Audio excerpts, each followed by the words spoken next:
Around IT in 256 seconds by Tomasz Nurkiewicz. Episode 21.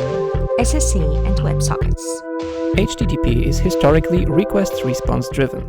This means a server is idle as long as no one asks it to do something, typically fetching data or accepting some form.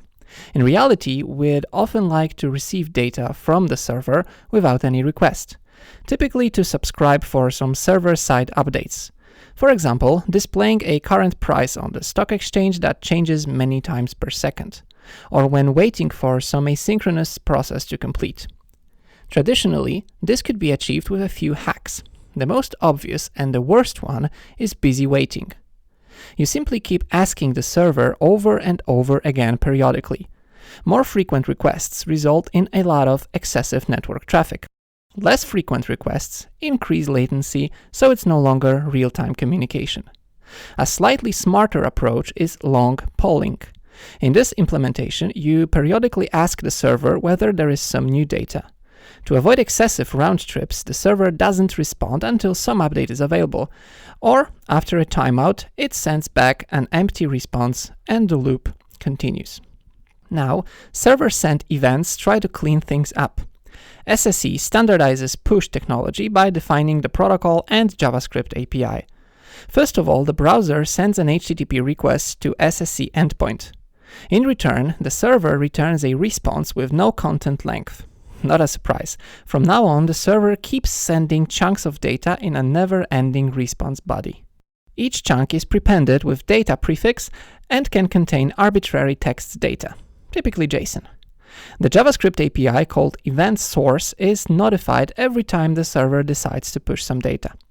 SSE is quite simple and lightweight. One disadvantage is it's one-directional. You just make a single HTTP GET request and receive a stream of updates. If you need something more sophisticated, WebSockets are needed. WebSocket is essentially a bidirectional binary stream of data, implemented inside HTTP protocol, that itself is implemented on top of bidirectional binary TCP/IP protocol. Go figure. Anyway, with WebSockets, you start with an ordinary HTTP connection over port 80 or 443. However, the browser sends a special upgrade request header. If the server understands that header, it responds with HTTP 101 switching protocols header. From now on, the HTTP connection becomes fully-fledged, message-oriented, bidirectional binary channel. Why all the hassle rather than using, TCP/IP sockets? Well, HTTP is ubiquitous in browsers, servers, and proxies. Tunneling WebSockets over HTTP means you can bypass firewalls and proxies that only speak HTTP. Also, for security reasons, browsers aren't allowed to open arbitrary TCP/IP connections.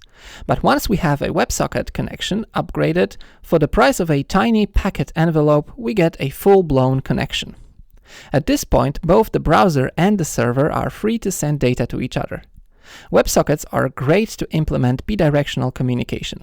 This includes chats, real-time collaboration tools, and online games. To be honest, there's one more technology. The creators of HTTP2 realized that we really rarely ask for HTML alone. Most of the time, the browser, after parsing HTML, will request various scripts, style sheets, and images found there. This extra network round trip is unnecessary. If we know in advance that the browser will make subsequent requests, let's be proactive. This is called HTTP2 server push. The server eagerly pushes resources to the client that it knows will be needed anyway. This greatly reduces the perceived latency. If you want to know more, I covered the history of HTTP protocol in episode 10. That's it. Thanks for listening. Bye.